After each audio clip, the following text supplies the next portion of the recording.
EVPs, or electronic voice phenomenon, is what happens when you make a recording in a haunted space, asking questions or not, and upon playback, you have captured disembodied voices or answers to your questions that you didn't hear when initially making the recording. Now this is the point in which I begin to date myself, my little strangelings.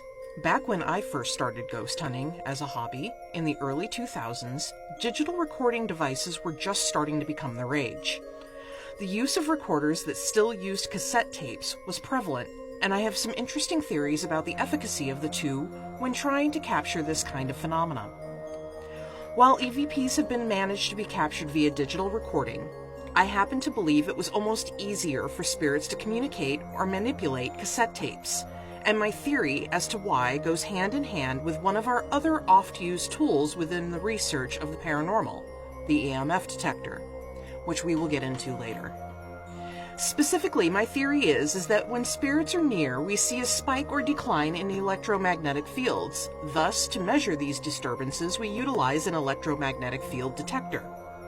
One of the things we were always cautioned when utilizing both videotape and cassette tape recordings was to avoid getting those tapes anywhere near powerful magnets, as it would disturb or even erase the contents of our recordings. I'm sure you see where I am going with this theory, my little strangelings. I wonder if there is a correlation between feeling like I almost captured more recordings of this phenomenon with old school recorders and cassette tapes versus modern digital equipment.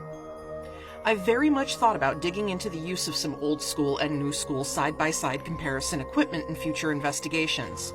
And should you like to join me in these experimentations, there are certain things you should know about the use of traditional or old school audio devices in the use of recording the paranormal. 1. You'll have to secure both a recorder and, more importantly, blank cassette tapes. This can be frustrating, as the blank cassette tapes can and will be a recurring cost, and there are certain rules in their utilization. Rule number 1. You must always use a fresh, brand new tape for every recording you take. No re-recording over a different tape to ensure that any evidence you capture isn't residual information from the previous recording. Rule number 2. You may only use one side of the cassette tape. If you are an old-timer like me, you may remember that there were two sides to every tape and that you could eject the tape from the recorder, physically flip it over, and use the other side to record or listen to when it was a music tape. However, to avoid bleed-through contamination, you don't want to do this either. You can sometimes find old cassette recorders in thrift shops, and indeed they do still sell brand new on Amazon for relatively cheap price. Some recorders as low as $20. Likewise, if they still sell blank cassette tapes, also readily available on Amazon in packs of up to 5, with a recording span of up to 90 minutes, these run around $15 per pack. By comparison, you can get yourself a decent digital recorder for $30 to $100 with no recurring costs of having to buy cassette tapes or ammunition that will last you forever and can record hours upon hours of continuous audio throughout the entire investigation. As far as cost effectiveness goes, digital is by far the way to go. As a final aside for anyone that might be in a position of watching this on their phone and disappointed for the fact that a digital or even cassette recorder may be out of reach financially for you, I'm talking to a lot of the junior ghost hunters and the people I know who struggle out there, yet have a passion for the paranormal. Please don't overlook the fact that you have the power to digitally record an EVP session in your own palm right now.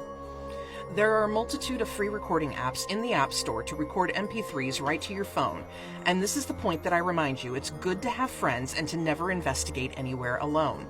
All you really need is your phones for basic investigation. One person manning audio recording, one manning video recording, and a third for still photos. Don't forget to take everything in sets of 3, my little strangelings. Remember, control shot, control shot, control shot.